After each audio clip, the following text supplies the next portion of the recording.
you hear me? Hi, everyone. Does everyone have a raffle ticket if you want to participate in the raffle? Oh, no. Brother Sam. All right, so let's get started. The first thing we're going to raffle off is this gratitude journal. So, if your ticket number is 18. Yes.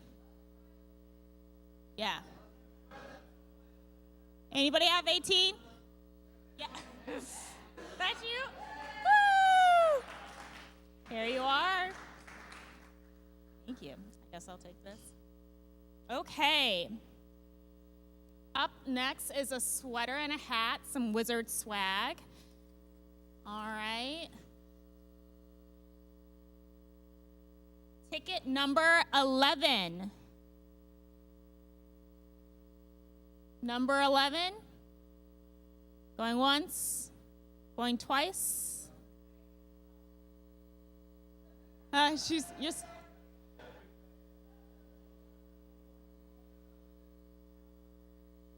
Uh-oh.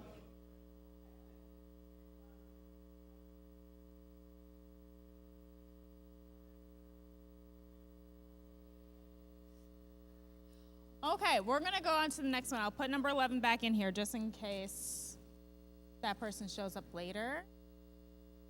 Ticket number 36.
right, if we could have everybody back in the auditorium.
All right, thank you so much. Guys, we're gonna go ahead and get back started. I hope you enjoyed lunch. Was lunch decent? All right. We are now gonna call up Sister Jennifer Mayo. She's gonna introduce our next guest speaker, and we're gonna keep going. Hello, everyone. How are you doing today?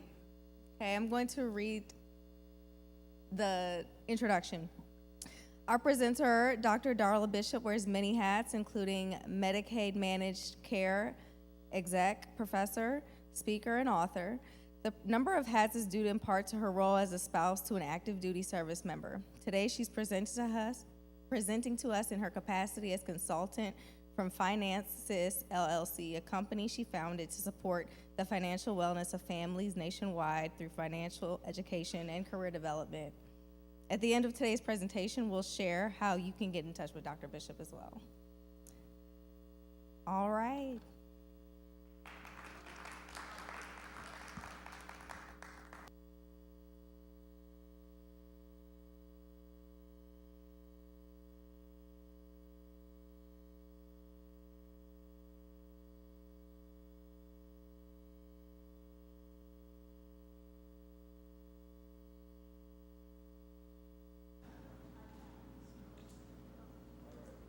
Stack chips for the rainy day.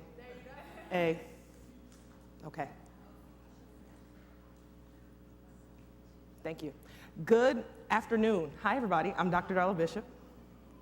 All right, y'all sat awfully far, but that's okay. I'm gonna come to you. That's why I got the wearable mic. I know better. Did we get the handouts out? Okay, we have handouts. Let's get those. We don't need them right away. So, actually, we do need them, so we'll wait a second. We should have just stayed in the other room because y'all gonna do some work. So I'm a professor. I have been a teacher since I was a little kid. I can't help it.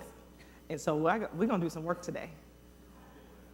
No, Crystal's bringing it. And so one of the things that I'll ask you, so I'll let you even think about it before you have to write it down. Stay right there. What is one of the biggest money questions you have right now? And I might ask you to share it. What's one of the biggest money questions you have right now? And I'll tell you mine. The biggest money question I have right now is, when will I be able to buy plane tickets based on when I want to go and when I want to get there instead of the price? Because you know what? I'm over it. I'm over having to be like, okay, well, this one $50 less, so that fits in the budget. I want to just be like, I want to get there by this time. I want to get direct and just buy it. That will just make me feel like, mama, I made it. Mama, I made it. So I saw a hand go up. So it sounds like you have a money question. Do you mind sharing it with me? Yes. Can I get a mic? It's too late.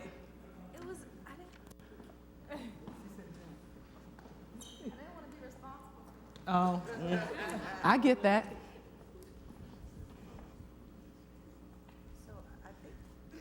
My bad. So I think my question is, how do I make my money, like, I mean, how do I don't want to keep it, like, because I spend it. So, but how do I just always have what I need when I need it? Do I have to do some type of major investment thing to just keep growing it more? Because I feel like I make enough that it should be enough, but it ain't enough. Oh, okay. We're So- going to talk a little bit about your personality, because your personality has a lot to do with this, your spending personality. Who else has a big money question? I know you had one earlier. I'm just keeping my distance, so Oh, my question is we just- don't feedback. How much I gotta make to just be lazy? Let's talk about that. I have a concept called the magic number. The magic number. We're going to talk about that. There's right over there. Yana. Wait, what's my time limit? Because, you know, we in church, but I don't want to get in trouble. until 2:30. Ooh, we going to do some work today. Oh, no. That's good. Yes, ma'am. How do I pay out debt and ensure that I make all my estimated taxes and continue to give? Ooh, okay, I have a system for that called the Paycheck Playbook. Okay, we doing good. Y'all got all the questions. I got all the answers. Not all of them, but enough. You got a question right here, Ayana. How do I make money while I'm asleep? Hey, man. Mailbox money, yes. Mailbox money, yes. How do we fund our children's education so they will never have to take out a student loan? So I don't know, y'all didn't hear this part, but I have a doctorate. It took me 8 years to get it, but do you know I took zero debt to do it? Zero. And I went to George Washington University. Y'all know how expensive that school is. And I didn't have any scholarships going into that. So we can talk about paying for school. We'll have a little bit of time for that. Okay, this is the last one I'm gonna take because I need to actually do some work. I'm making y'all do all the work now. I'm gonna let y'all relax a little bit. How can I balance paying debt while saving money? Oh, my favorite. What, you know that meme? I love this question. Imagine that meme. Okay, thank you. If I didn't get to you, I promise we'll get close to you. And write it down. Write down your biggest money question. On the sheet of paper, you should have gotten a worksheet. So I'm Dr. Darla Bishop. She did an introduction. I'm a military spouse. That has shaped my financial life in ways that I never expected. Another thing about me is I grew up with some challenging times. I sometimes in less refined crowds will say, well, I got a crackhead daddy and a jailbird mama, but here I am. Not only by the grace of God, but also because my brain works and I know how to read. And so we're gonna teach you some of the stuff we learned. So there's a few things. If you've ever seen me talk or watch me online, I never, ever, ever commit to my talking to I know who I'm talking to, because I want to make sure that when you walk out of this room, you feel like I was talking exactly to you and you got something you needed or didn't know you needed when you walk out of here. And you tell all your friends, ooh, I taught this woman talk and she taught me something I needed. And so I'm going to ask a few questions. We're just going to do raise of hand because I didn't want to have issues with technology. To know a little bit about who's in the room. We're going to talk about your spending personality. The biggest money questions, again, that's why I had you write it down. You've already asked me some. Building budgets, and I'm going to tell you right now, spoiler alert, budget is not a bad word. And then we're going to talk about some ways to save, especially when we're balancing a little bit of debt, maybe paying some things off, wanting to do some things in addition to just making those payments on our obligations that we have right now. Do you have something to write on, something to write with? Okay, you don't need to have a smartphone because we're gonna skip the technology polls. We're just gonna do manual. Okay, so we're gonna do some hand raising. I'm not gonna make you stand up, sit down. We just ate, so I'll let you relax a little bit, let the food digest. Okay, if you are over the age of 70, please raise your hand. I'm sorry, I'm supposed to do it the other way, my bad.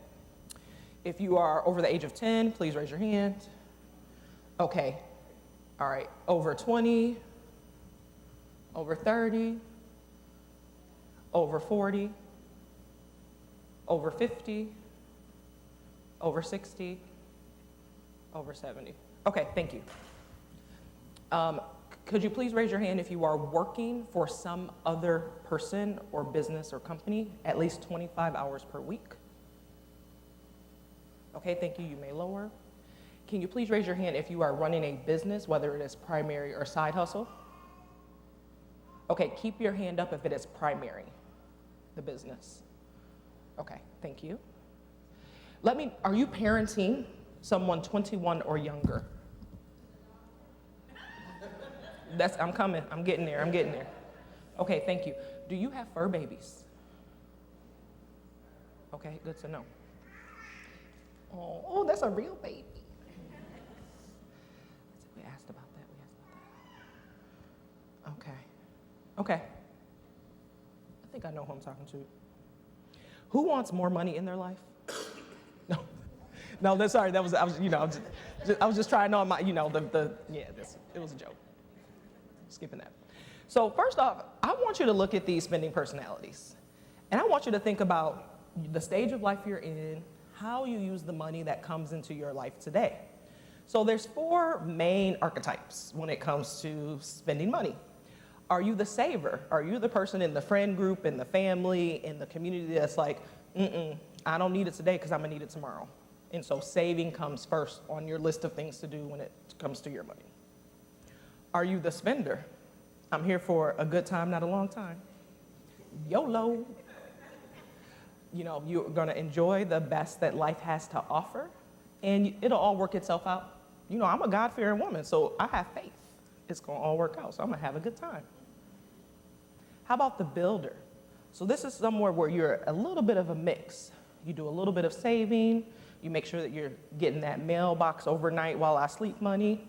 Maybe you're putting things in place so that you can be a spender later without having to worry about saving. Or the giver. Are you the person in the community that people know to stop at your door, stop by your desk, because you'll give it out whether you have it or not? Okay, does everyone think they have a style that fits them most? Okay, I just want to see who's here. Who's my savers? We talked to you okay, thank you. Spenders. Yeah, my people. Builder. Okay, yeah, because you can have more than one. Giver. Okay, and by and large, Black folks, we love to give because we understand the power and importance of community. And so sometimes we give when we should be giving differently. Generosity is so important to how we live together and how we advance as families, as communities. Now remember, money ain't the only thing you can give.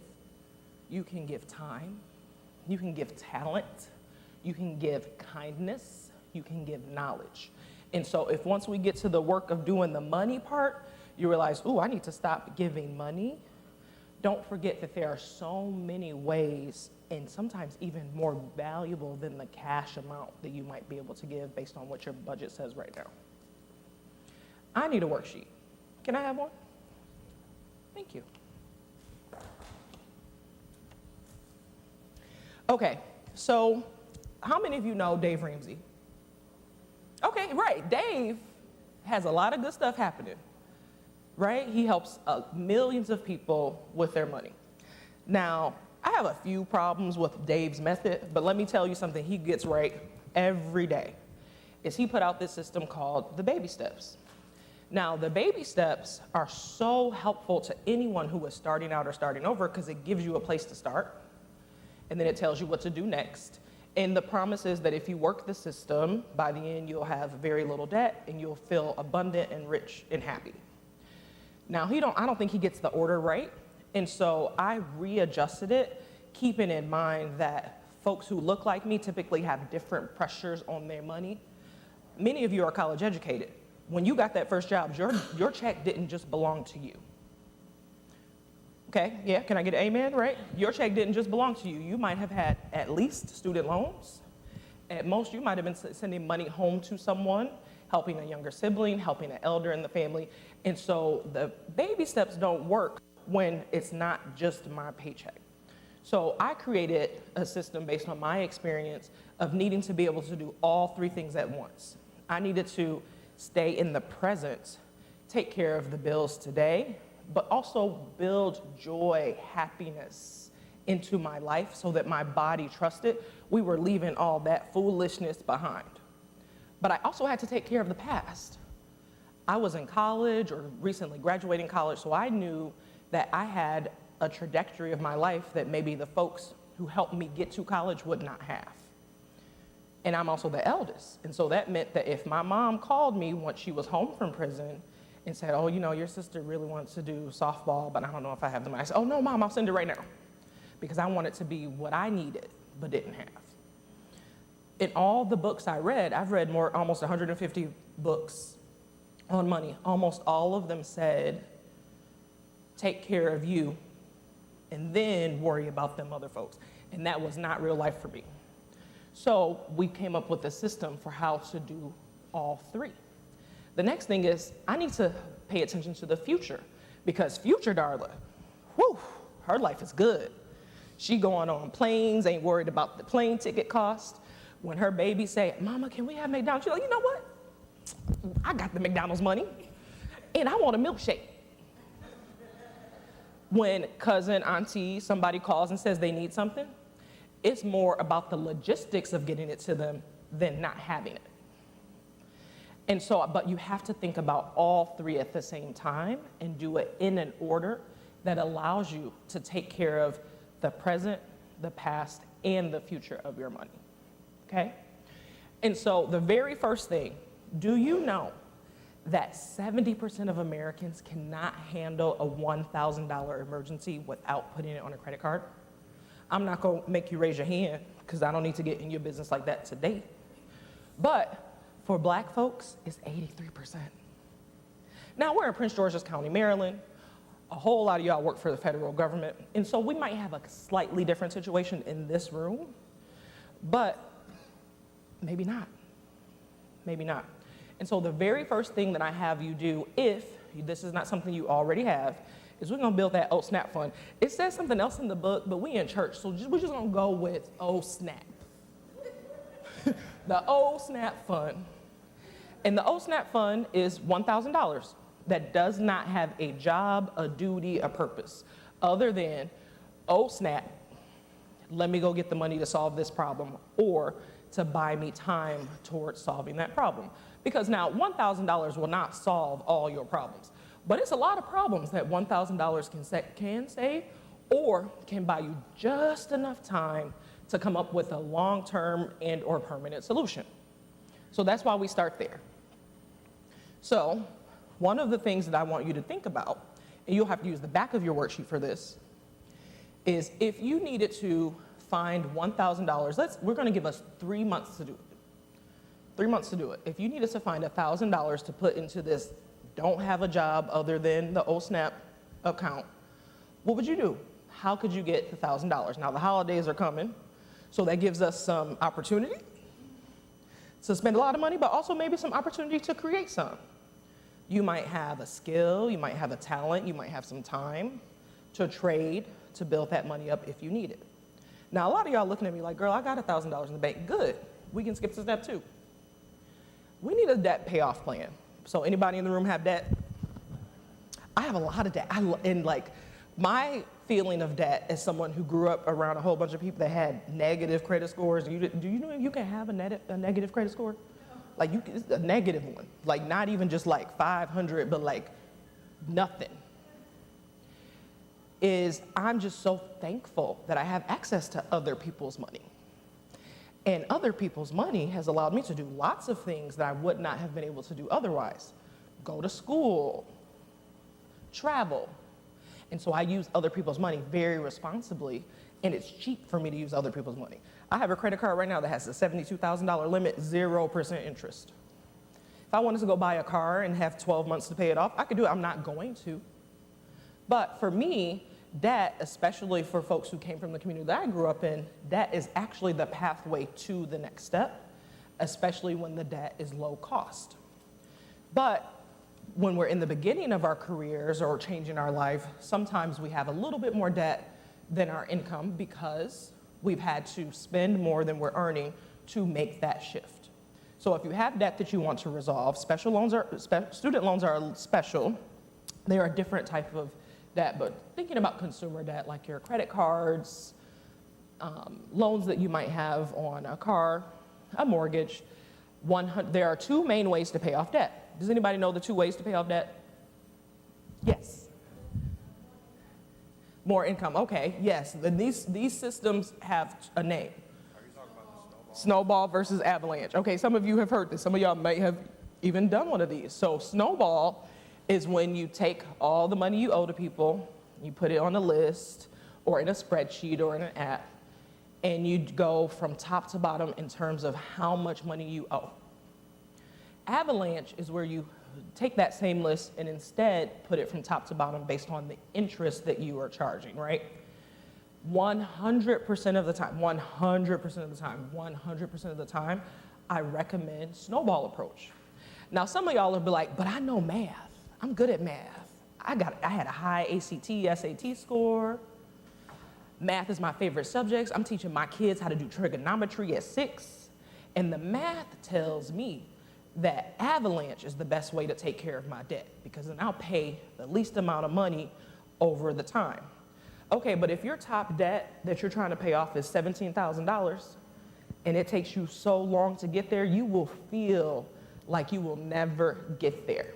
And so because you are a human being and not a calculator, I 100% of the time recommend snowball.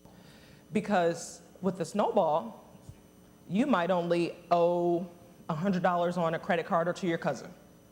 And then maybe $1,000 to someone else, and then maybe $5,000. But with a solid plan, we could get rid of 1, 2, 3 of those debts within a couple months. And do you know how good it feels to have a win? How good, right? How good does it feel to be like, okay, I'm working a plan. Boom, points on the board. Boom, points on the board. And then it gets your creativity going.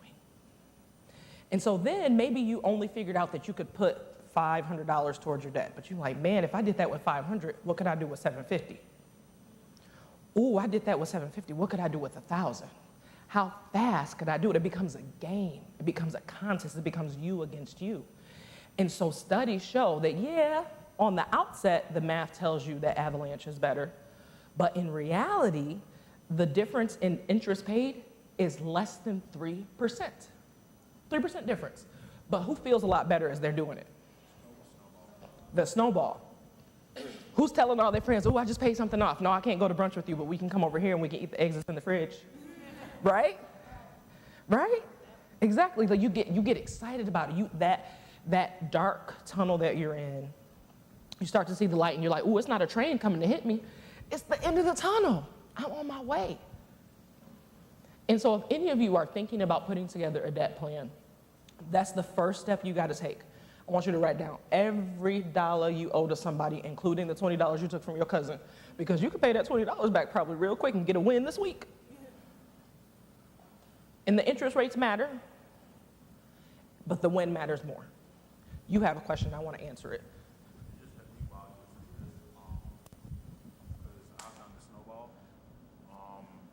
I want to get the mic because as an audience member, I hate when I can't hear the question. And so please excuse me while I find the mic and hold it because I know your brain works so you won't lose yours. You won't lose the question. Where'd my mic go? Here's one. Okay.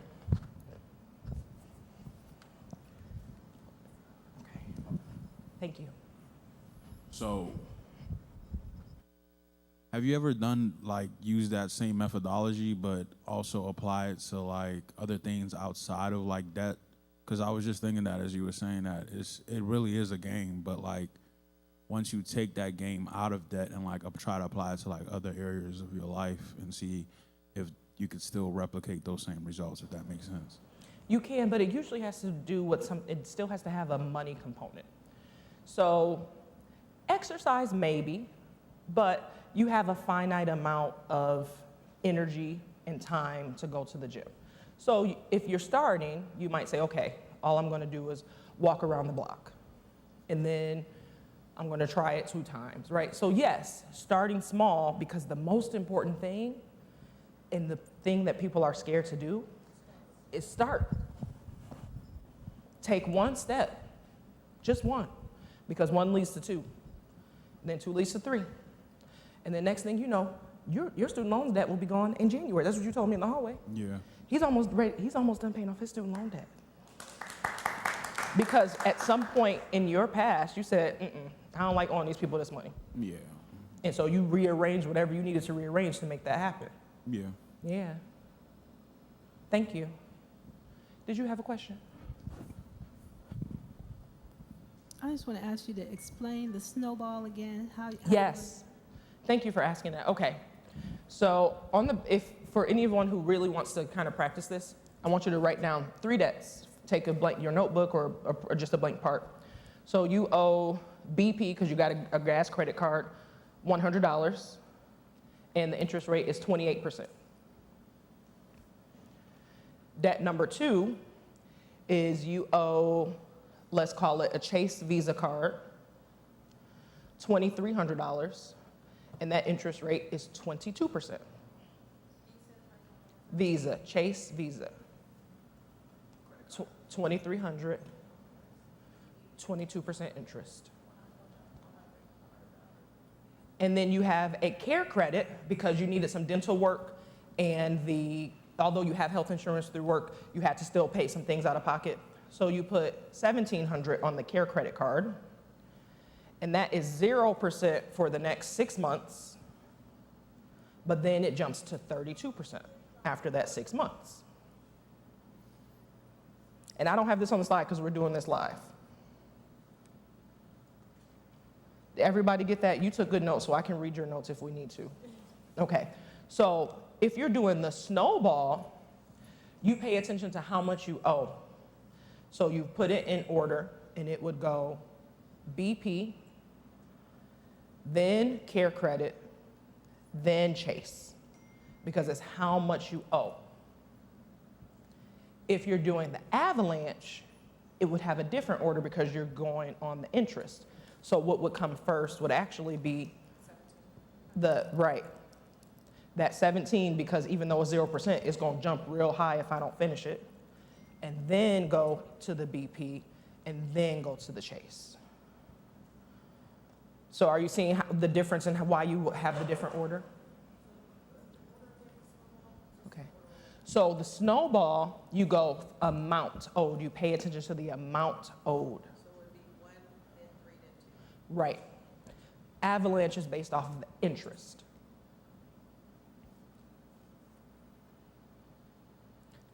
Is that more clear? Yes, please. Can you bring them? Thank you so much. The least amount you owe, not the most. And for the snowball, actually for both, whichever you complete, you still keep those. Like, let's say you paid the $1,700 and you pay that off, and are you cool? You've eliminated that debt, but you still continue paying that amount. But now that amount is being pushed towards the remainder amount. So That's exactly right. that's why it's The like a money don't snowball. go back into I can have fun. Nope. So if you say, in the money I can put towards all my debt, I can put $1,500 every month towards my debt. So even if you pay one thing off, it just means whatever you were paying to that thing goes to the next. And then once you pay that second thing off, whatever you were paying, so you still have that $1,500 is working towards paying the debt. So that part doesn't change until you're all done. You don't get to put it back into your budget. You don't get to increase your spending elsewhere because you're focused on getting rid of the debt. Okay, she's shaking her head. She got it. Y'all got it too. Was there a question over here? No, but this is good. Now I'm gonna make a slide for this because, wait. Okay, next. So our first presenter did so much really good education on retirement. So I'll just touch on this briefly. The reason we do it this way is first we take the OSNAP fund because an emergency is an emergency and it got to be taken care of now. And then we make a plan and work the plan. We don't have to be done with the plan, but we need to be on the plan to take care of the debt. Okay, let me say that again. We don't have to be done with the debt plan, we just have to be on the plan. Okay, so if you have that same $1,500, that's what you're saying we're allocating towards taking care of the debt, then that's the plan.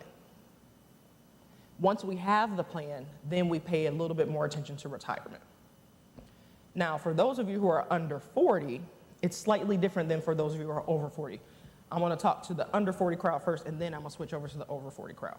So if you are under 40, I wanna make sure that you are putting whatever it takes into your company retirement, again, if most of you are employed by somebody else, to get that match. Everybody knows what a retirement match is, yeah? You put $1 in, they put $1 in up to a certain amount. Make sure you're not leaving any of that money on the table, because let me tell you, your benefits are part of your compensation. If you are not taking full advantage of the benefits at work, you're giving yourself a pay cut. And I don't know about y'all, but I don't play myself like that. And so if you can't do anything else, if you don't have room for anything else because you're still working on 1 and 2, you make sure you get that match, because that company owe you that money. So max out is different. So what I'm saying is, if my company says, we'll match you for 5%, that means I put in 5%. Because then I put in 5%, they put in 5%. Ooh, Future Darla has 10. Maximum is when you put up to the IRS limit. For 2024, the IRS limit is $23,500. That's a lot of money. Now, I don't know about you, but if somebody came to me and said, Darla, in the next year, I need you to save $23,500. I'll be like, how, where, and who gonna watch these babies, because that's my daycare bill. But somehow, magically, because it comes out of my paycheck first, I have been doing the maximum for almost 10 years. I got a lot of money in the bank. Money I forgot about. I check the account every once in a while, I'm like, ooh, I can't tell nobody about this. They might ask me for something. But it's not really, that's not my money anyway. That's Future Darla's money. I can't even touch it. I'm not old enough. So if you are under 40 and if you got to work all this other stuff and you paying daycare, I'm paying, ooh, my child care bills are high. I got a 4 and a 6-year-old. And the only reason I'm able to be a full human and not just somebody's mama is I pay a lot of money for child care, and I am thankful. And so if you're managing that child care bill, then you just do the match, because you don't want to lose out on the money that the company's giving you, and you just need the money working for you, because that money works while you sleep, and that's the easiest way to do it. I work for the company I work for. It's my second time working for them, but I came back, and I've been working for them not even 3 years. I checked my retirement account the other day. It's $160,000 in there. If somebody had told me that I needed to put away $160,000, there is no way on God's green earth I would have been able to do that in the last 3 years. But because I'm putting in the maximum, so I'm putting in my 23, my 22, whatever it is, because that does change every year, plus they're putting in their match, which is about 15. So that company's giving me $15,000 just because I work there and because I maxed it out. Plus what the market has done to grow. And that money is just there. And the reason why we prioritize retirement over the emergency fund, and for you all who are parenting, over the kids, is because I gotta make sure that if I'm the safety net for other people, that my net is very strong, right? My net has to be incredibly strong. And if things go the way they should, then as my children grow up, my income will increase. I will continue to learn and grow and contribute to their knowledge, their athleticism, their community base, so that when we get them to college, we will figure it out. And so I got to make sure that my stuff is secure first, right? Put your mask on before you turn to everybody else. Now, we didn't say I wasn't giving the mask, I just said put mine on first. And again, the good thing about a retirement account is, yes, that money is locked up until you're 59 and a half, but there are several ways to get to that money without it costing you money. Say you want to, this is a hard area of the world to buy your first house. When you want to get your first home, you can take money down towards your first home. You can take a loan from your 401k. And the interest rates on those end up being a little bit high. Right now, I think because I checked them just to keep up on it, my retirement account, if I wanted to take a loan, the interest rate a couple months ago was about 9%. Right now, it's about 10%. But the reason it's so high is because, remember, you borrowed it from yourself, and you're going to pay it back to yourself. And in the 5 years that they allow you to take to pay it back, they just want to make sure that you haven't robbed future you of what it would have gained. So if the market's performing at about 9 or 10%, that's what they try to charge you so you don't lose that. Because you took a loan, but the money is still there growing, and they want to make sure that whatever you took out, you put it back enough. I know that was a lot, so let me know if I need to run that back. Okay. And so that's why retirement comes right after, before we even built the emergency fund, because if we really have a doggone emergency, we can get to that money. It might cost us a little bit in taxes, it might cost us a little bit in fees, but we can get to that money, and that's some of the easiest money to put away because it comes out of your paycheck before it hits any of your bank accounts. For you to be like, well, I got it, or I have it, or I can use it. And I don't know about you, because of my spending personality, because I'm a little bit of a builder, but because I went without for so long as a young adult, I got some spending tendencies. And so I have to hide money from myself still, even. So that's how I keep money. I kind of hide it from myself. And so that's why retirement accounts have been really so helpful to me building the money that we have. So this emergency fund. Let's talk about an emergency fund. So how many have heard you need 3 to 6 months of an emergency fund? Okay. In order to build an emergency fund, you actually need to know how much it costs you to live your life. So, more work. So I want you to, toward the left side of your worksheet, I want you to write down what are the top 3, 4, 5 expenses you have every month. Now, these usually fall into housing, maybe loan payments, maybe car payments, groceries. For me, childcare. Childcare is almost higher than my housing cost. Almost. I pay a lot of money for childcare. Daycare is not for the week. Sorry, Crystal. I know. It's coming. I have a question. Oh, yes. Oh, can I have you hold just a second? I want to get the mic. Where'd it go? Oh, thank you. Thank you so much. Thank you for holding it. I'm just curious. I know you keep saying how expensive childcare is. Oh, my bad. And so my question is that have you ever considered having a nanny to come in? Oh, I have a living nanny. So I got a babysitter and I got daycare. But I'll tell you why. My husband is active duty military. So he's not always home. And I recognize, we're gonna get real personal. I'm gonna just take 2 minutes to tell y'all this story. One day he came home and I said, I will leave you and these kids. I will leave you and these kids. And you just text me and tell me what size it is they need or what thing they need. You'll have it either bank transfer or Amazon 2 days, but I will leave you and these kids if I don't get some help. So I have an elaborate child care system because here I am, I wanna go out on the road and talk to you about money. If my husband's in the field playing soldier, where the baby's at? So I need a live-in helper, I need daycare during the week, and then sometimes I need a babysitter because the live-in helper only can work a certain number of hours per week so that I can make sure she stay happy and don't go somewhere. Because it's hard to find that. Somebody who's willing to live in my house with loud kids when they didn't birth them. Because my kids loud, they jump. They get up early and be like in the pantry stumping all on the girl's room. And I'd be like, ooh, I'm glad she love these kids. Ooh, I'm glad. So yes, I spend more than the average on childcare because we don't live near a village. So I have to buy my village, and it is worth every penny because you see me up here sane and happy and married because I was gonna leave him and them kids and ask him for the pictures. I was close. I was real close, and I love Myron Bishop. I love that. Oh, I love him so much, but I was gonna leave him and them kids.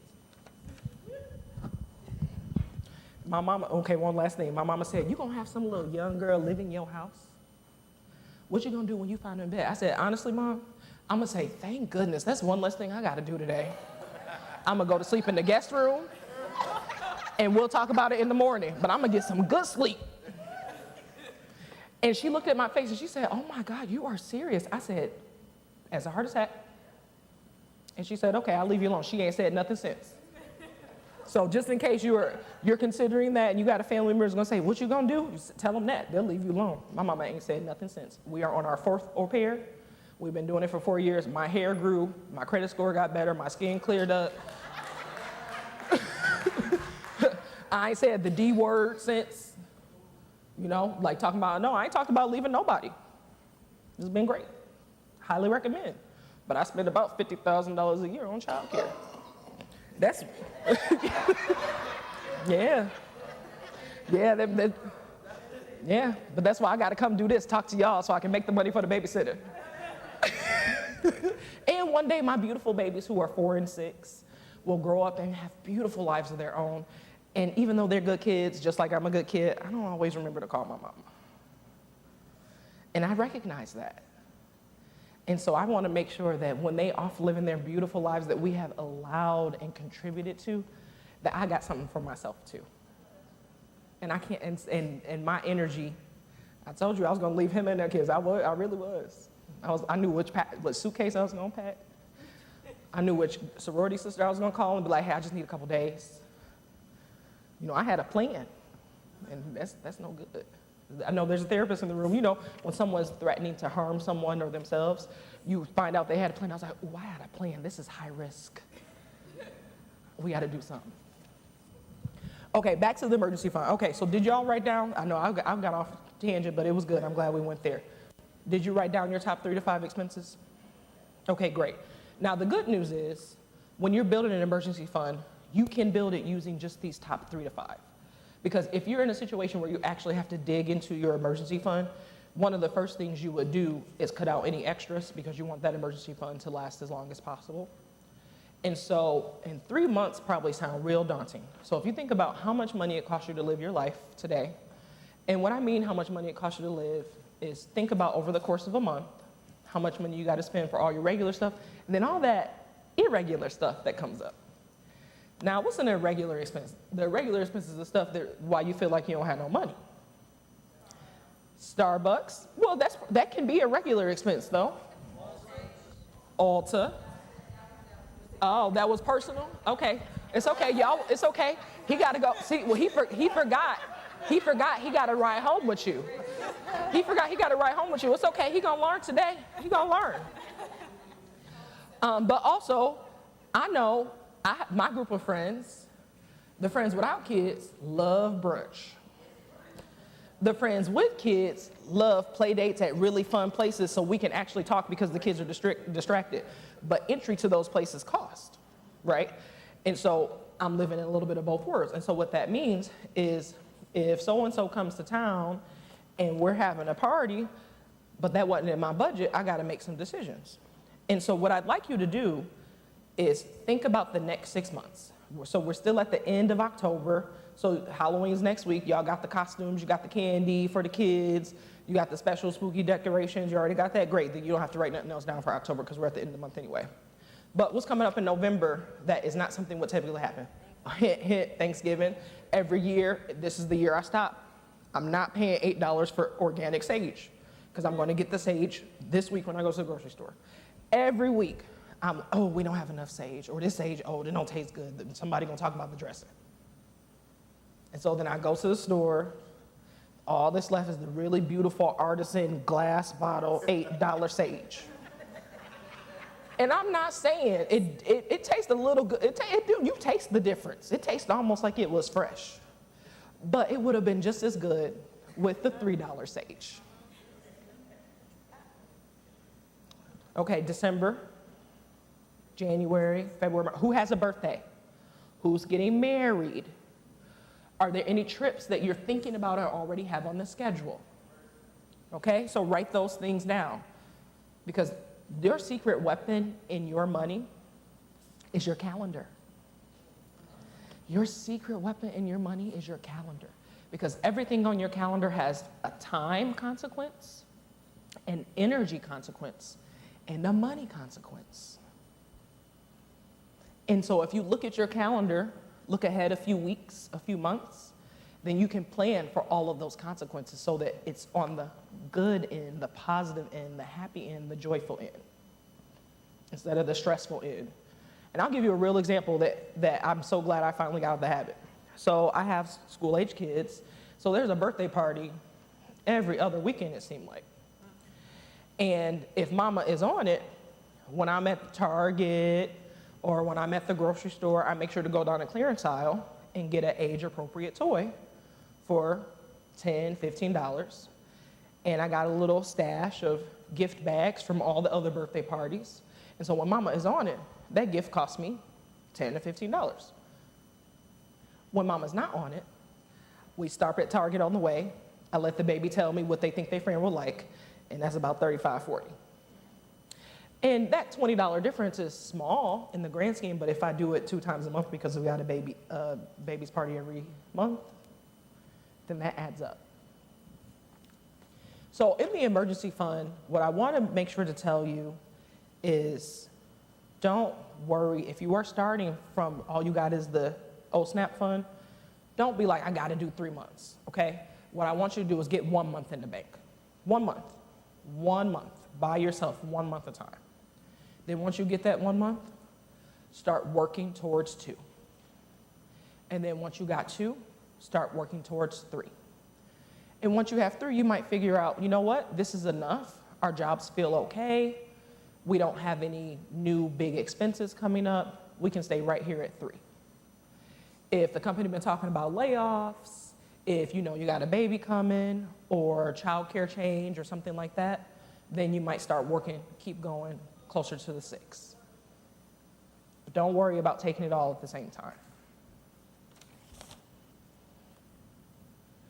Ooh, budgeting styles. Okay. Has anybody seen these before, these budgeting styles? Okay. Anybody follow one of these? Okay, which one do you follow?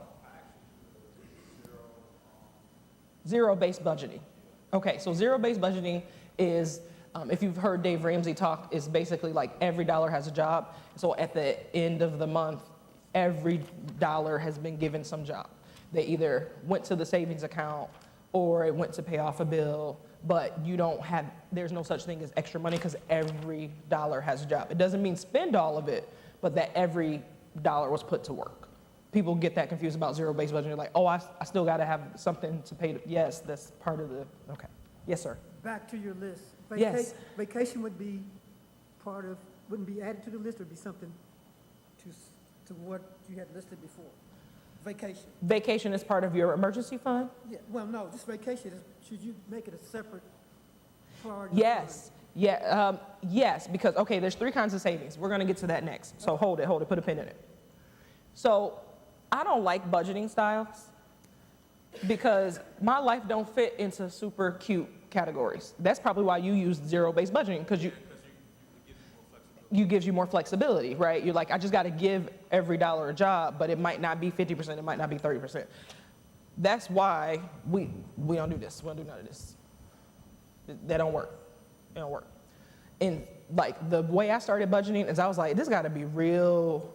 We're going to say simple, but we're going to also say lazy. So what I figured out is I looked at all the money coming in and all the money going out, and I was like, okay, I know that if I put everything on my credit card, as long as that credit card bill comes in at $1,500 or less, I can pay it off. So that's the way I budgeted. So I paid my rent the way I needed to pay my rent. I think there was one other bill that I had to write a check for or do a bank transfer, but everything else went on the credit card. If we're halfway through the month, and I'm about halfway through my self-imposed $1,500 limit, cool, I'm doing good. If we're halfway through the month and I only got $300 left, we cooking at home, I'm not going to brunch. And you know what, I might pick up one more shift just to give me a little wiggle room. And so knowing your numbers means that you could actually take the easy way out in budgeting. Just make sure that everything is taken care of and everything is taken care of. Because this doesn't work every month, because your rent don't change, your car payment won't change, but how much groceries you needed, whether you went on a trip, whether you needed to replace or repair something. And so having that flexibility makes it more sustainable. Let me push the right button here. Okay, so budget is not a bad word. How many? I got 5 or 7 left? 3. Okay. Okay, 5 to 7. So there's 4 basic steps, right, to writing a budget. And people get so tied up about it because somebody already told them they had to follow those ratios. Like, but my life don't fit in those ratios all the time. So write the most important things down in your life, somewhere hopefully safe and comfortable to live, something to eat, something to get you to where you need to go, plus things that bring you joy and happiness. Because joy and happiness is important. We are on earth to live, not to suffer. So we have to build in joy and happiness. And there's a lot of free joy and happiness in the world, okay? There's a lot of free joy and happiness. So go find the free stuff if the budget say you ain't got no money for it. All right, especially y'all live in this region, you can go to a concert, you can go to a festival, you can go to a museum, go to the free stuff. Church. Step 2 is I want you to look back. Remember I told you how your calendar is your secret weapon? So look back 90 days. What did you do over the last 3 months? And we are not shoulding on ourselves. That don't even sound good. Should on ourselves. I should have, we don't should on ourselves. What did I do? Put on your NCIS hat, your FBI agent hat, be an investigator, Carmen Sandiego, you know, some of my people in here. And just like, where did my money go? Where did it come from? Where did it go? Was something strange or out of the ordinary, or is this how I live my life all the time? And just ask those questions. And then that'll give you a ton of data about how you are currently using your money and might give you some ideas about how you might shift, how you use that money for the next 3 months. And then you do the process again. Okay, how did this 3 months go? Where did the money come from? Where did the money go? How did I feel about it? Did I have some joy and happiness in my life? Or was I miserable? Would I need to adjust? And then step 3, calculate your magic number. So one of you was asking, how do I know how much money I need to have to be able to just do all the stuff? So I want you to go through an exercise. It will take you probably too long here. Okay, there's a question. Can you hold it? I'm almost there. It'll take you too long here, but write down a rough estimate of your magic number. Now, what's the magic number? The magic number is how much money you need to be able to let out the door to take care of all of your responsibilities, to handle an oh snap moment if it comes up, and to feel really good about what's happening in your financial life. So what's that number? Put a rough estimate, and then at some point this week, because November's coming, at some point this week, actually do a quick scroll through your apps to see where the money went, to see if that number feels about right. And that's how you know. You want to have enough money that, and again, it's about the money going out, right? Like how much money is going out the door so that I feel really great about, I had the smooth week, I had the smooth month. Like I know for me, I love to cook for my family. It's one of my favorite things to do for them. Whether they eat it or not, I still love to do it. But I also recognize that our life works a lot smoother when we can have Friday night pizza and Sunday morning delivery of breakfast. So I make sure that that's in my magic number because I know our week goes much smoother when I have that. Because then we can get up and go where we need to go on Sunday and I'm not like, oh, but I gotta cook the eggs or just give them some granola, have them in church real hungry, crying in the nursery. No, we're not doing that, right? So I just have the IHOP drop the pancakes off. The pancakes are ready, finish getting dressed so we can eat them. And then we get out the door, kind of thing, okay? Yes. Oh, okay. You said that you were going to talk about for those over age 40, and I wanted to hear you talk about the priorities like saving for college, because now, you know, kids even not getting ready or like already in college, and then balancing retirement and also, you know, helping family, elder care, and that kind of thing. Yes, thank you so much for that reminder. So if you're over 40, the order is slightly different because like you said, your kids are much closer to college or already in it. So you got to put your kids through a class. You got to teach them how to go talk to financial aid. Because don't you know that most universities, while they are a business, one of the most important metrics of that type of business is how many students they successfully graduate and then who become loyal, repetitive donors because they had a positive experience. And so if you got a little black kid who's like, hey, I'm a great student, I'm an okay student, and I'd really like to stay here next semester, but I've got a $2,000 gap. Is there anything we can do to help me close that gap? And that whatever the financial aid package they got their freshman year, It doesn't have to be the financial aid package they got next year because they have that nice strong GPA the first semester, so don't let them take more than 12, 13 credits. Tell them to avoid working if it's possible, or if they gotta work, find a job where they can study or get their social needs met so they ain't gotta party all the time because they got their social needs met while they were on the clock. I actually have an ebook about this with the 7 strategies I use to have a $0 degree. Before you leave, let me give you the link to it, okay? But it's one of those things where you also get your now young adults involved in keeping the cost of that education as low as possible or with as little debt as possible. So that way, even if you don't have enough savings, which because you might not, even if you've been doing the right thing, the cost of education has grown so much that you have to get a little creative. But send that baby to school. Make sure but the degree is worth it if they graduate. That's also the thing that sometimes kids forget. They're like, is college even worth it? If you graduate, yes. One of the most valuable things in my life is my network from college. The degree, sometimes I don't know, but the people I met, absolutely. Absolutely. Okay, the last thing is, if you figure out once you do your magic number that the amount of money you need and the amount of money you have don't match in this direction, then figure out how to close the gap. And this doesn't have to be the rest of your life. This could be a temporary 3, 6, 12-month situation. For me, because of starting from nothing, it took me about 3 years of side hustles. Side hustling to have enough money to do, again, that past, present, future. Because when mama called, I wanted to be able to say yes and say yes quickly. So I needed to, for about 3 years, side hustle real hard to have enough money coming in so that when I needed to send it out, it was there. But 3 years wasn't so bad because now my life is real easy, real easy. I don't even check prices at the grocery store. That's not true. I do check prices at the grocery store because once you're cheap, it's hard not to be. It's hard not to be. And you know what? You know, you be at the restaurant, we'd be splitting the bill and be like, but Darla, you're rich. I said, we're going to keep it that way. I did not order the Brussels sprouts. Who ordered the Brussels sprouts? Okay, we already did that. Okay, I'm running close to time because we've been having such a good time, but we okay. All right, so there are 3 main things that you need to save. So people are always like, save, save, save. But saving means different things. And so I want to make sure we talk about this. One, you want to build your cushion. So the cushion is both that old SNAP fund that we talked about, that $1,000 general use or emergency fund if you're already past that. But also, has anyone here ever planned a party? You ever planned the party and you say, okay, we're going to spend this much, we're going to have these things, but somehow you spent too much or a lot more than that? And it's usually that last trip to the store. You was doing good on the budget all the way to that last trip to the store. Well, maybe we might need this, or so-and-so might come, and I forgot they're allergic, so I want to make sure they have something.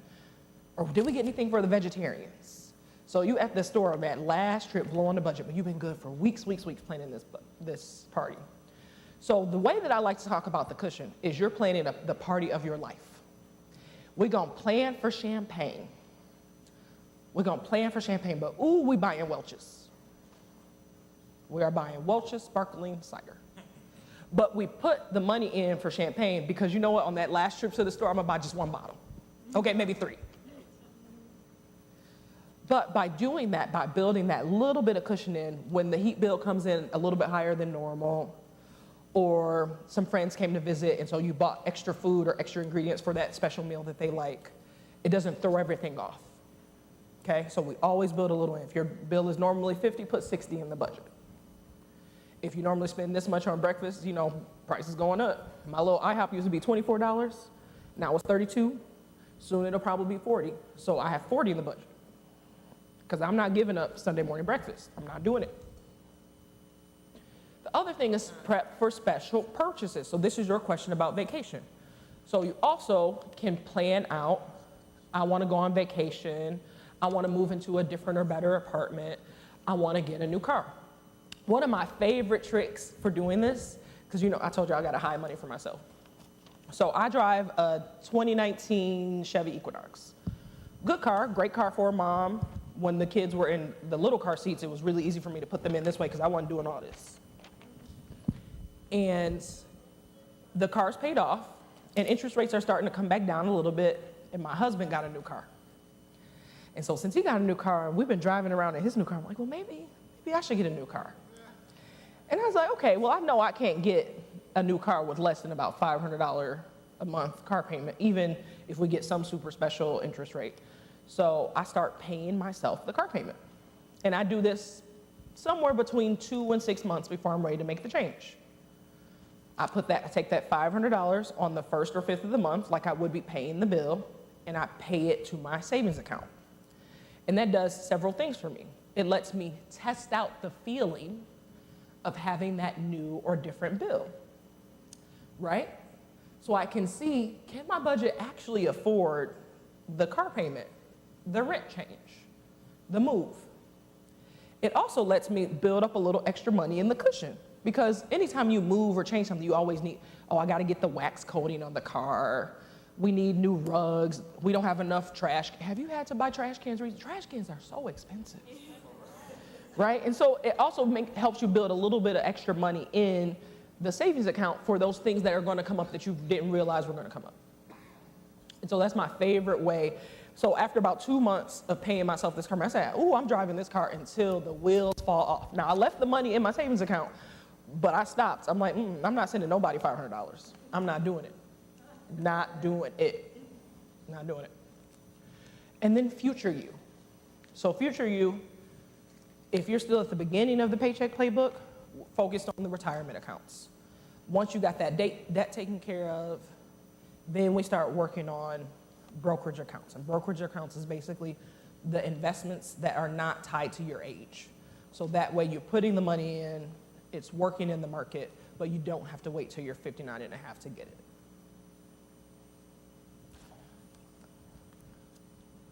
All right, we're done, except when people talk about traveling to the past, you know, in all the movies where somebody travels, time travels, I was like, I can't do that. It's going to mess up our current lives, the future.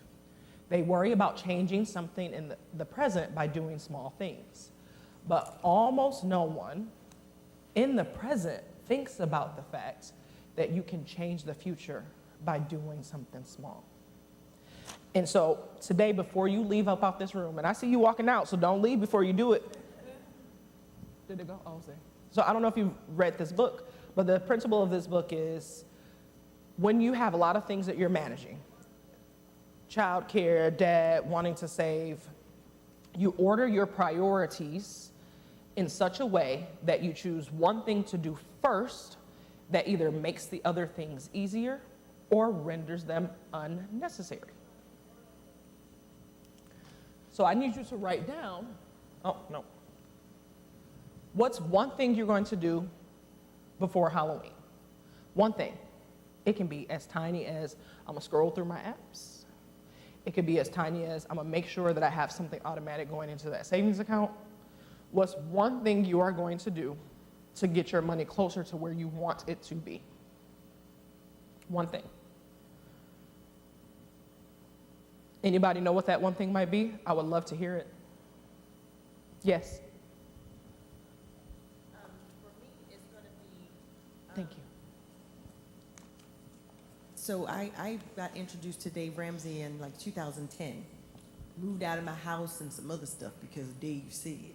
So I took it seriously and my life changed, but I really forgot about the snowball method, and I've already paid down gobs of debt, have very little debt left to pay down.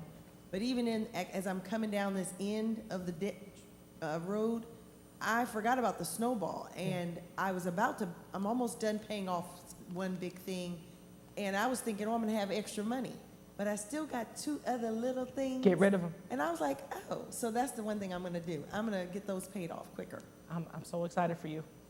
So excited for you. Thank you for sharing that. Somebody else want to share? Ooh, somebody else going to share. I'm going to pay my estimated taxes. All right, pay those estimated taxes. Yeah, I know it hurts. Using the calendar, just looking at the quarter, that makes a lot of sense. It just will help me to balance everything. And I can set up automatic deductions through the IRS, so it wouldn't be a big Yeah, I'm really excited for that because not having to think about it so much will feel better because it's painful to send that money. But if it just happens, you're like, oh, that's right, that was supposed to happen this month. It feels less painful. You don't miss it. That's right. You don't get that extra interest or penalty or the big bill. Yeah, but I like those problems. Ooh, my tax bill too high. That means you make good money. There's one more up here with Jennifer. I'm gonna unsubscribe from marketing emails. Woo! Unsubscribe. Okay. Ooh. Okay. One last thing, and then I'm going to be done because I see Ayana up here. She's like, "Come on, girl. We doing good, but stop." One of my favorite things to do, and it'll take you 10 seconds. Open a new account, a new email account. Jennifer Shops, Jennifer Travels, Jennifer Junk. And so every time you order something, because remember, it's not just the subscription, it's when you order from a store. Then you're like, I told you not to email you. Somehow they still email you, 30% off. All these invitations to come spend your money with them. But if they're in an email box that is not the one you check regularly, then when you're ready to go shop at that store again, because you need something from that store, you just pop into that email, search that store name, and look, they just emailed me yesterday with a coupon code, perfect. But then you are driving the decision to spend with that store and use their promotion. So get them folks out your inbox.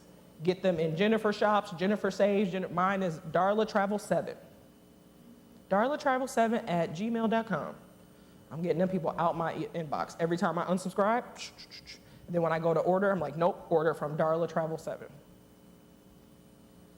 Okay, I'm done, shameless plug. But the good news is, the church actually bought some books for y'all. But I'll let Ayana tell you about it.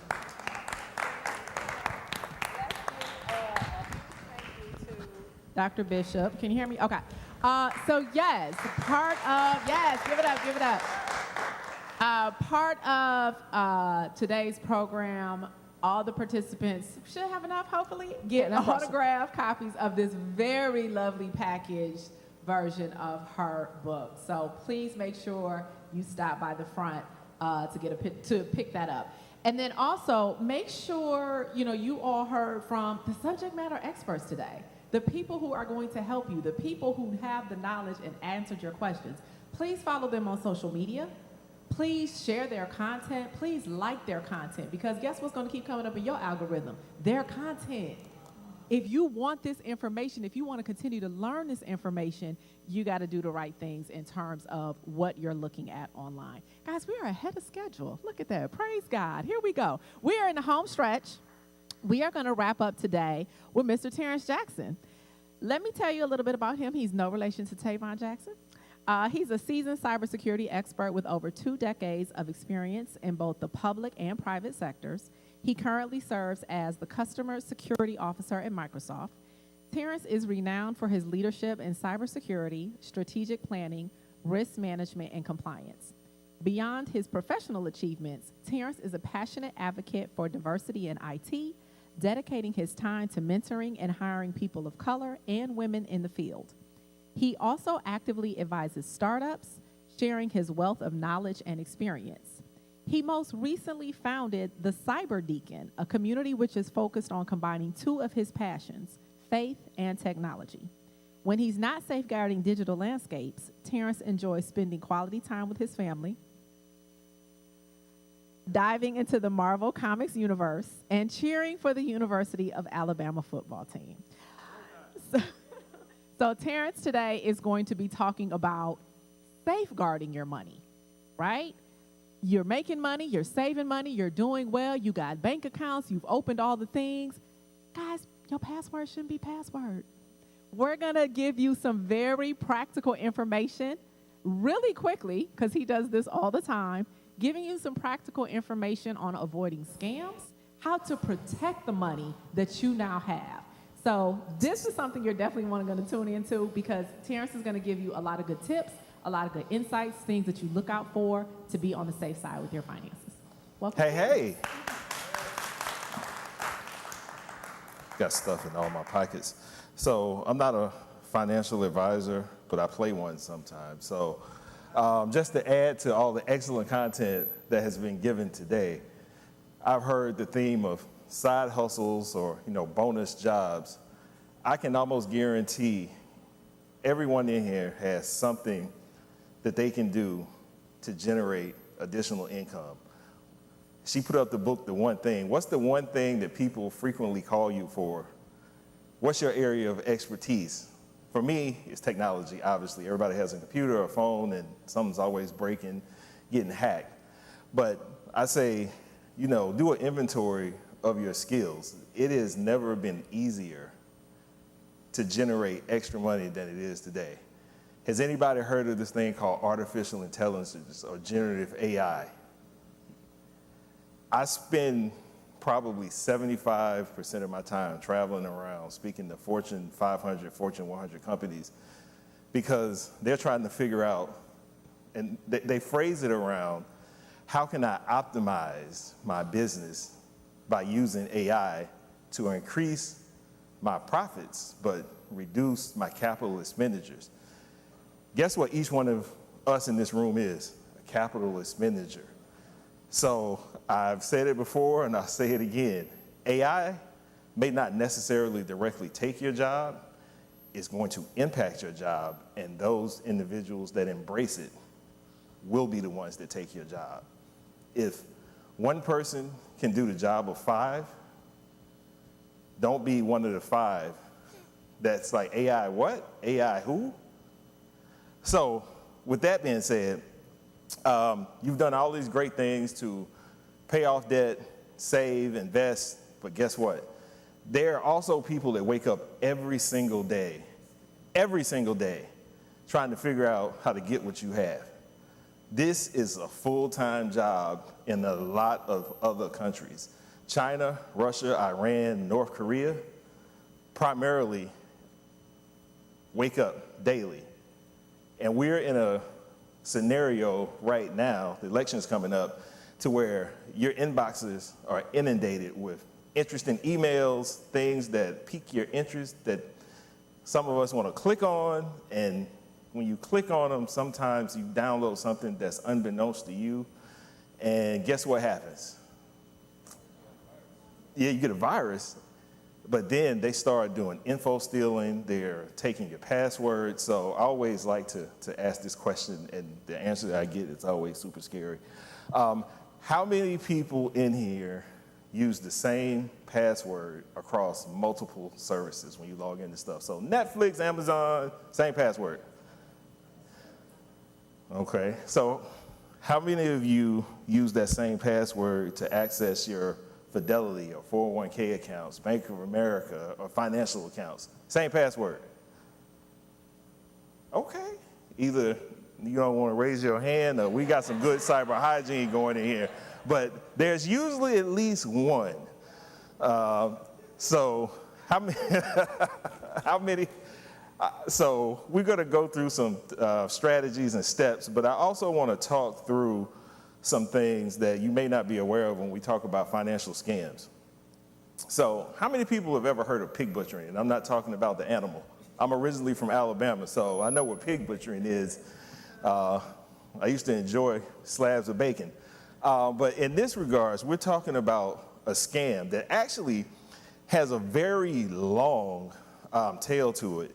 So I won't go through each step of this process for the sake of time, but this will be available if you actually scan the QR code. It takes you directly to this presentation. But essentially, how many, let's say you have, everybody has a cell phone in here, you're on WhatsApp, Messenger, you get a message from somebody saying, hey, I have an investment opportunity. You want to talk about it, Telegram or something. Most people, most of us in this room, I would dare say, probably will block, dismiss those. But these scams usually target those most vulnerable of our population. Going back to you saved, you got all these retirement, accounts, and sometimes people are lonely and they get these messages and, it's on the internet. It must be real, right? But these people perpetrating these scams basically will build a rapport with you. Over time, they'll phrase it around, oops, I accidentally, contacted you. But, oh, you're so nice, and, oh, where are you? Oh, you married, and they start this dialogue with you. So if you're in one of these susceptible, populations, you'd be like, oh, what's the harm? You go back and forth, months go by, then you may be presented with an investment opportunity, or the other, they find themselves in a bind and they may ask you to, invest in something or borrow some money. And you, out of, the relationship you've built with this person who you think is reputable, you send them some money, you share some information with them. And, that's where the pig butchering part of this is. They're fattening you up for the kill. So over time, you've built this rapport. Maybe you even lent them money, and guess what? They send it back. What scammer sends you money back? So they present you with this once-in-a-lifetime investment opportunity. And you're like, you know what? I let them borrow $100. This is only $500, so I'm going to invest in this. And guess what? You invest in it, and then they send you back, let's say, $750. So now you're like, wow, this is like my lucky day. And eventually, the amounts go up, they go back and forth, and eventually, they go in for the kill. They ask you for that one big one.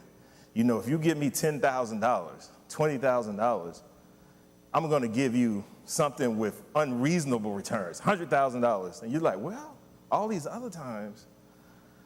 So you do it, and guess what happens? Ghost. Goodbye, good night. Your money's gone, and very few of these scammers are actually caught because they're outside of the boundaries of the United States. And two, sometimes they'll ask you to convert that money into crypto. And once that happens, it's essentially unrecoverable.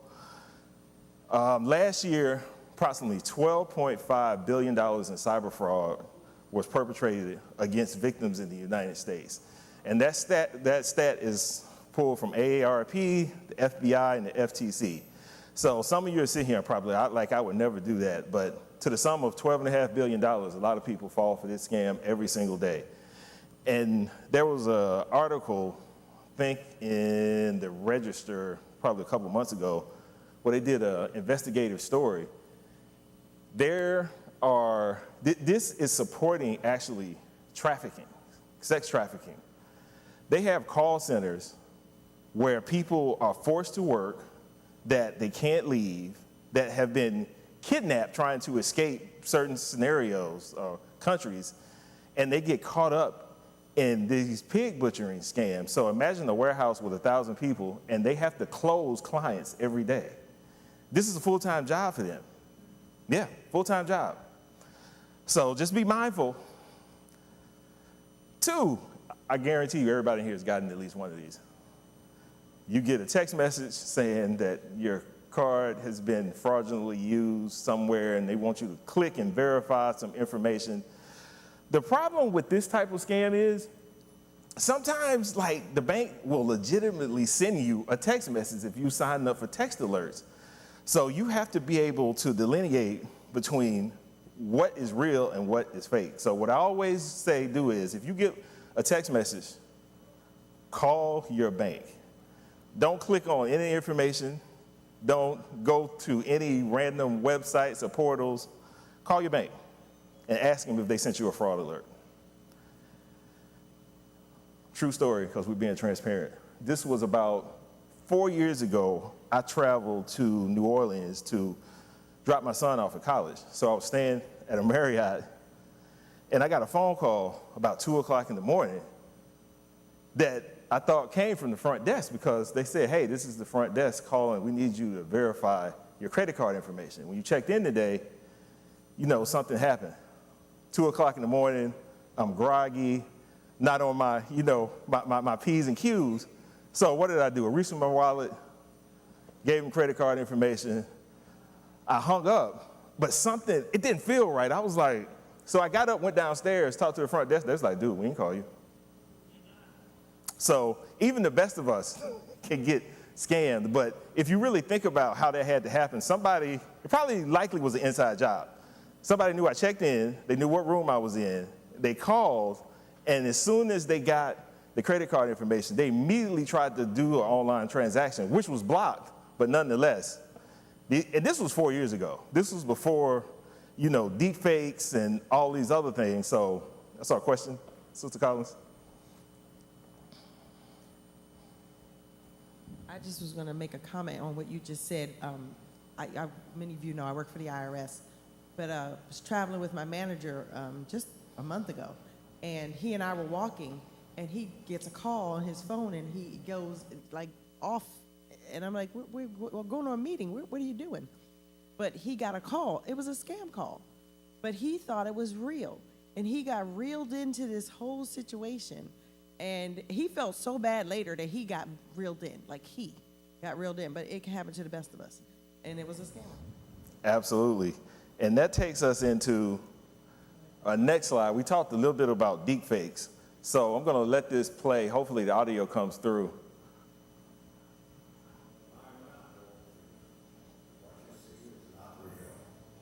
Well, at least in contemporary terms, it's not. What if I were to tell you that I'm not even a human being? Would you believe me? What is your perception of reality? Is it the ability to capture, process, and make sense of the information our senses receive? If you can see, hear, taste, or smell something, does that make it real? Or is it simply the ability to feel? I would like to welcome you to the era of synthetic reality. Now, what do you see?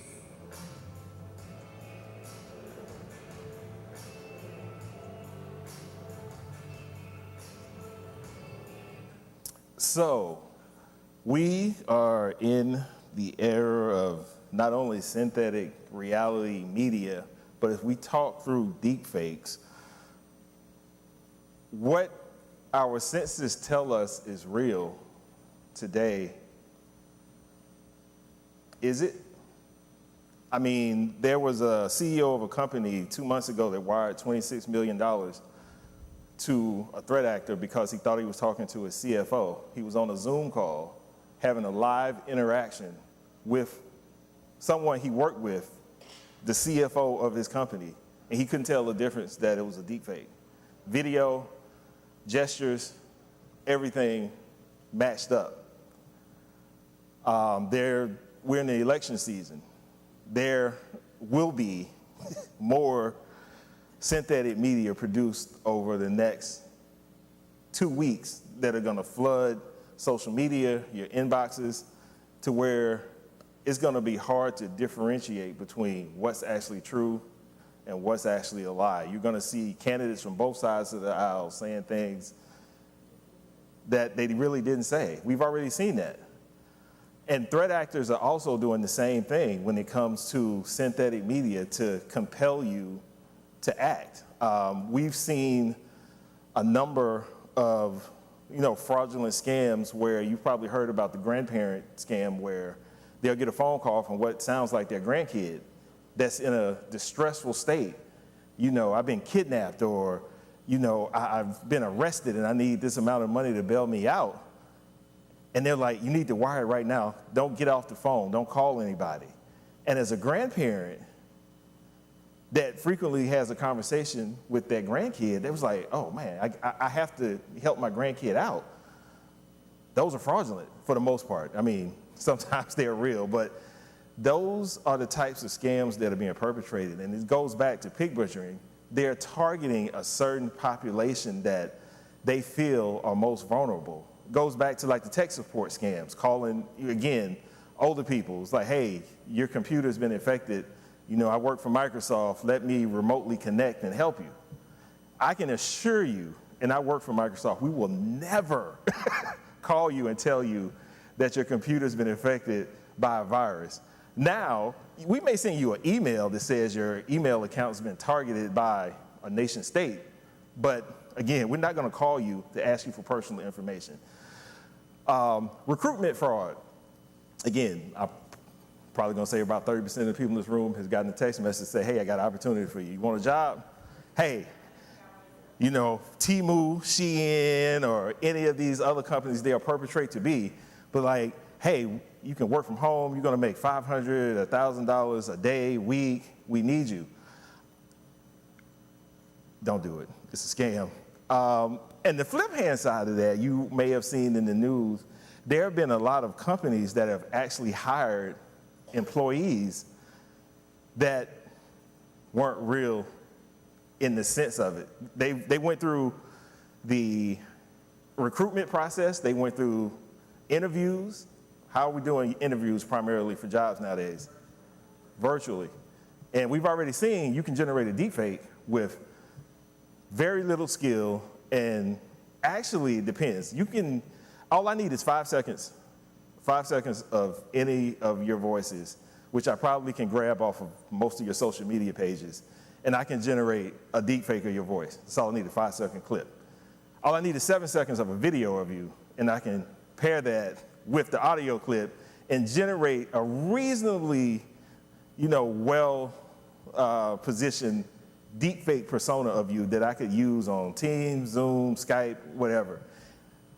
Just keep that in mind as you put media out. And this is being live streamed, so all of my stuff is already out. China's had my stuff for years, since the OPM hack. But companies have been hiring employees, and this has been perpetrated out of North Korea. But employees are using deepfakes. They tend to like to use the same name, Kevin, over again. So Kevin Smith, Kevin Jones. But so they get hired, they go through the process. The company will ship them out equipment. They'll redirect the shipment of the equipment to what we call a laptop farm, to where they're installing these laptops and putting remote access software on them. And they're being remotely accessed from North Korea. Now, the weird thing about this is they're actually doing this to actually get the paycheck to fund more threat activity. So they're actually doing the work, which is the weird thing. But it's all to generate money. And they've been targeting tech companies because tech companies, again, we're hiring people remote. We're doing the Teams interviews. And once you get an offer, they accept it, we ship you out the equipment. So we've actually internally implemented a number of safeguards around that. One is now you have to actually upload either a passport or your driver's license. And now, once you do that, you jump on the actual Teams. We're comparing the live view with the passport photo and looking at a couple of hundred different data points and making a determination that if it's a deep fake of you. Because if you really analyze deep fakes, even if you looked at that video I showed you, some of the head movements aren't exactly human, but to the lay person that's just casually looking, it's just like, okay. So what can you do? Again, be wary of unsolicited messages. So most of, if you have an iPhone, I know I have unknown caller block set up. So if you call me and your number's not in my contact list, you're going straight to voicemail. I'm sorry, I got to work on that. Y'all pray for me on that. And pray for your deacon on that one. Resist claims of urgency and threats.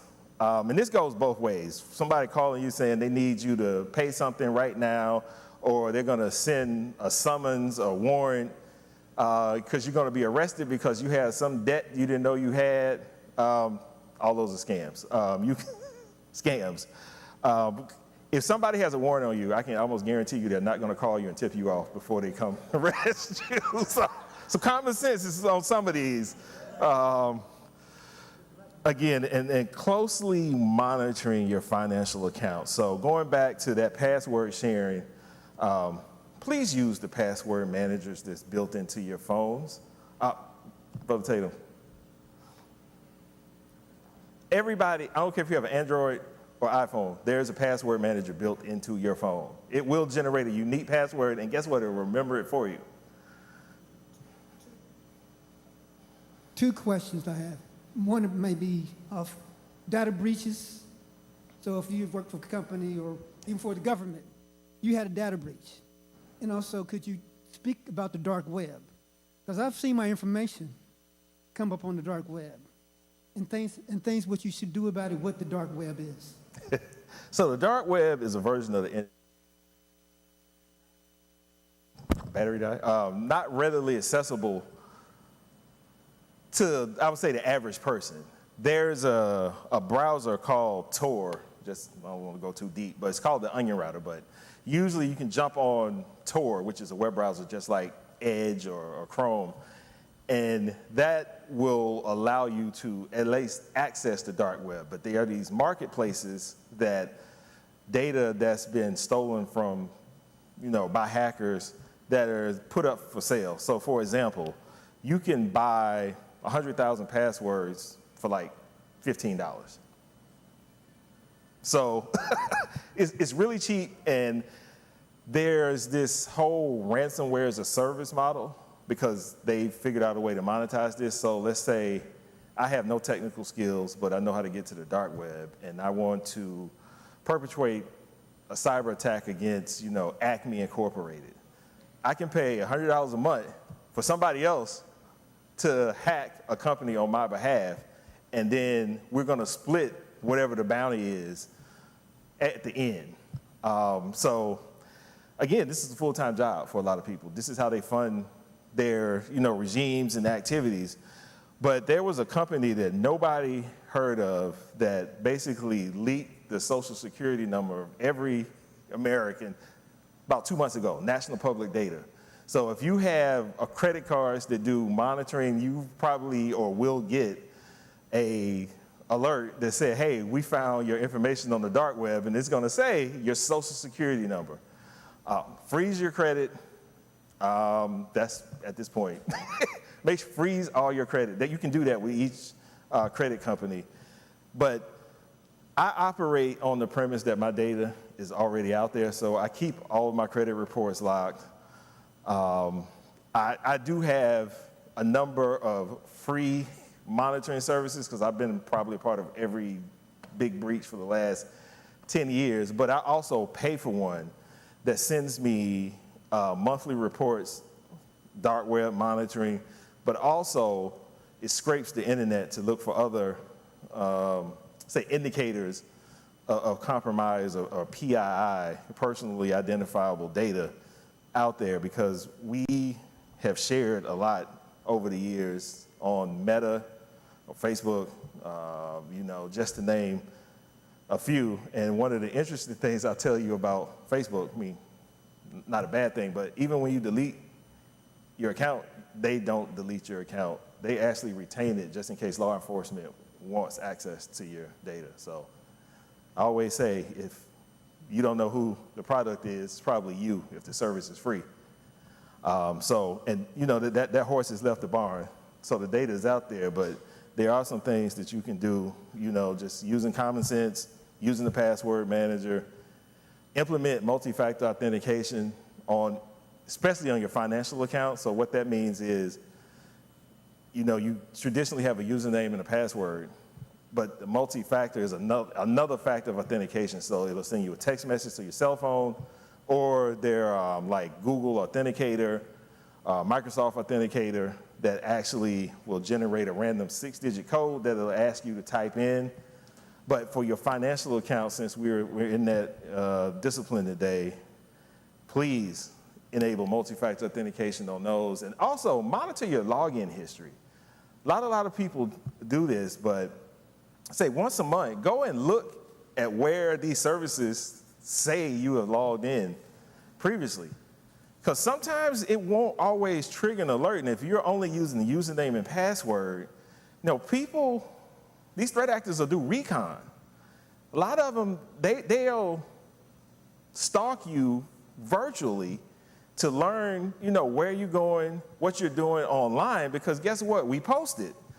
But then they'll log in for the kill, and then it's too late. Or they'll do something you've seen. SIM jacking is not as easy as it was a couple of months ago, but they were calling up, let's say, your telco, Verizon, acting like you and saying you had a new phone.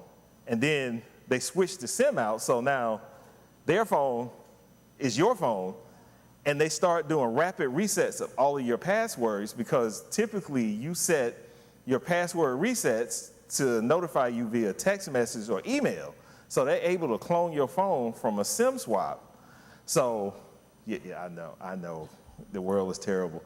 But again, people are as much as technology has benefited us, there are people every single day that are working to take your money, and it's hard, especially to get money back. And this leads me into the last thought I just had. How many of you still write checks? Oh, you should all stop writing checks. Stop, please. Please stop writing checks. How are you mailing the checks that you write? So, and the reason I say that is check washing is still a thing. I mean, if somebody, we don't think about it because we grew up, but the route number and your account number is on the bottom of the check. So the person that you mailed that check to, you don't know who's opening that check, but all they need is your route number and your account number to make you have a really bad day, because there are still services online that you can pay for stuff with, guess what? A route number and a check number. They can do withdrawals, and that's super hard to prove to banks. You know, debit card, credit card, I don't even carry my bank's debit card with me. It's locked in the safe. I pay for everything on the credit card. Because something goes wrong, I call American Express, they're like, all right, have a good day. When you use a check or a debit card, the banks don't like losing money. So they're gonna do a hold, an investigation. It may be a month before you get your money back. And in the meantime, your money is held up, the threat actor is gone. So, So, and I know some places still like checks. So like, for example, when I go to the doctor sometimes, they either want cash or check. But if you have a FSA or HSA, guess what you can do? You can log in and have them send a check on your behalf. Or you can log into your banking account and have them send a check on your behalf that's not directly tied back to your personal bank account. So just those little things, I would say, that can help you, because it's always the basics that trip us up. It's not the complicated stuff. You know, there is a healthy level of paranoia when it comes to who's on the other end of the phone, not trusting text messages, and just password hygiene. Really, password hygiene would legitimately stop like 90% of what these threat actors are doing. Because every password you probably ever used the service has been breached. So it's out there. And if it's a password you can remember, that probably means it's not that complicated. So, you know, password 123, or, you know, your dog's name, or anything you put on social media, your mama's name, birth year, birth date. And with generative AI, a lot of these research tools have been automated. So it's just, yep. I can talk forever, but Brother Tatum,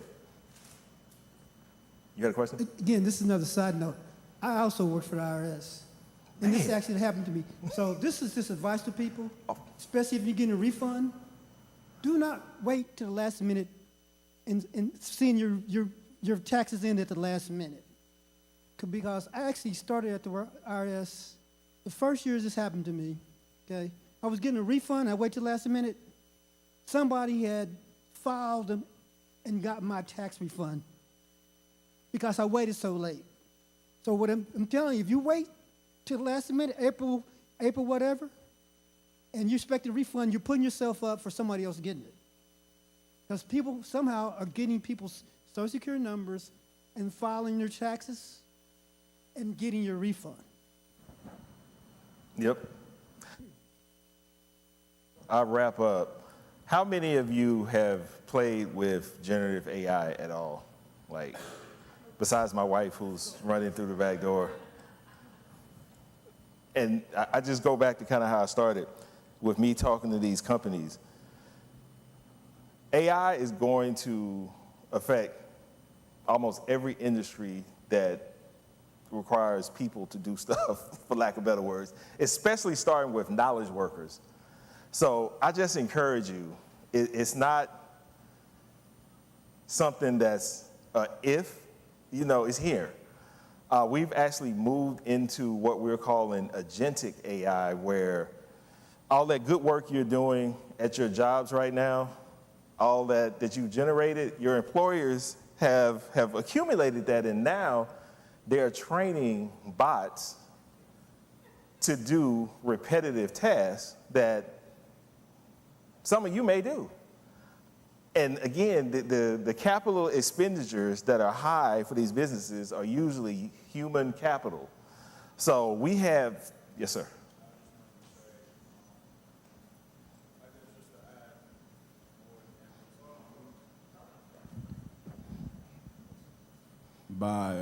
They have it projected by like 2030, 2040, like 9-to-5s will be completely non-existent. So. Yep. And the person who actually said that was the co-founder of LinkedIn. So just let that breathe for a minute. We're going to go into a perpetual gig-like economy. So you're not going to have a job, you're going to have jobs. And think about it from this perspective as we go into bots. You may have a fleet of bots that you deploy for companies to perform services that you never go to. Your bot does the work, you get the check. I'm just saying. That's where we're going. So I'm actually about to attempt to do a live demo or something. Who got the mic? This is always dangerous. This is always a dangerous a thing to do, but test. So this is either gonna go really well or really bad. So let's see what happens. Hey, Terrence, what's up? I just finished a presentation on cyber fraud, and I'm standing in front of an audience, so this is a live demo. So what tips can you give the people about staying safe online? Nice, Terrence. One tip for online safety, always use strong, unique passwords to each account. And enable two-factor authentication whenever possible. How's the audience reacting? They're a little creeped out right now, I think. Can you say anything to make them feel a little better? Remind them that being aware of cyber fraud, they're already ahead of the game. Knowledge is power, and they have the power to protect themselves online. Staying cautious and informed are the keys. Anything else you'd like to cover? No, I think that's good, though. Thank you. I appreciate you. You're welcome, Terrence. Go knock 'em dead. And hey, if you ever need more tips or just want to chat, I'm here. So that actually went well, but that was me literally having a conversation with a bot that kind of sounds like me. I could have asked anything and continued that conversation back and forth. So the hottest programming language right now is, guess what? Natural language. So everybody in here can be a prompt engineer. Side hustle. What can you tell an AI bot to do that can generate money while you sleep? Content generation, graphic design, slides. So the sky's the limit, but this is here. This wasn't staged. This wasn't a, pre-recorded. Oh, I should do that, but I'm not. So if anybody has the opportunity, I highly suggest you go tinker with Notebook LM. Anybody interested in starting a podcast?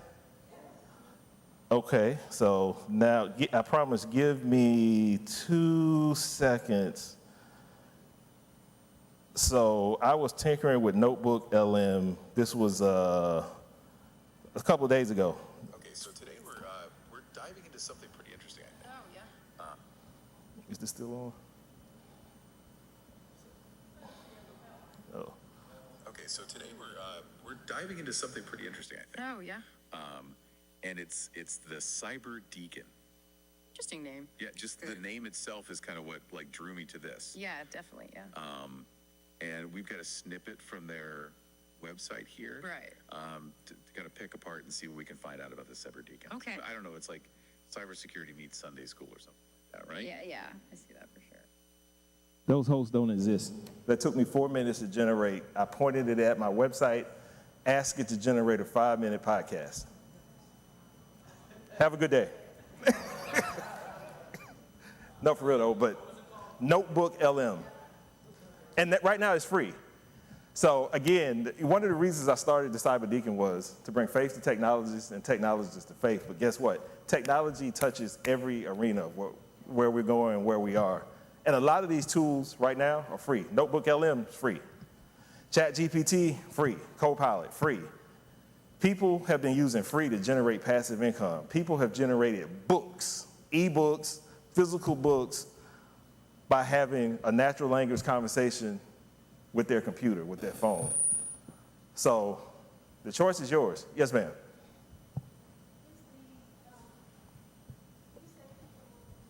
People generated books. Is the intellectual property of the book, does that belong to the individual, or does that belong to the person who coded that notebook? It's a great person, to be determined. The legislation is so far behind the technology that that's literally being sorted out in courts right now.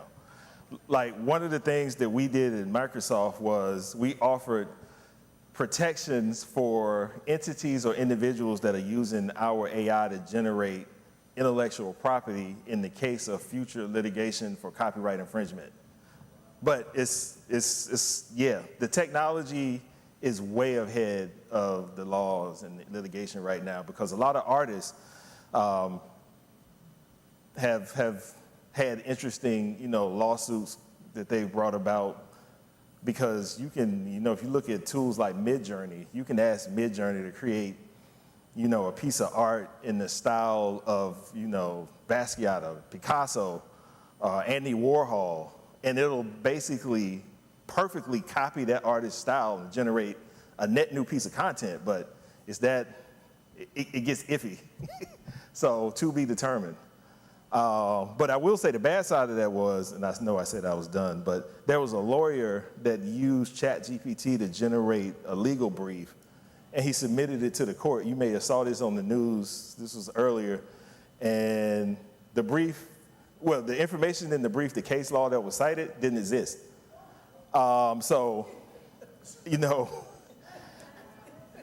It's not there yet, so it's not going to replace you yet, but, Microsoft used the word Copilot for a reason, because it still needs a human pilot. So you still need to be able to validate the outputs. So I wouldn't say go generate a book on, neurophysics if you're not in that discipline, because you have no way to validate what the output is. However, the new models that are coming out, how can I put this, have better reasoning engines. So ChatGPT's first version, you put it in, you get an output, and it just gave you output based off what it is scraped from the internet. And sometimes it will hallucinate, i.e. that brief that the lawyer generated. Now, with the reasoning model, which is the O1 model, it's actually iterating through answers to your question and evaluating it against itself to make sure that it produces an output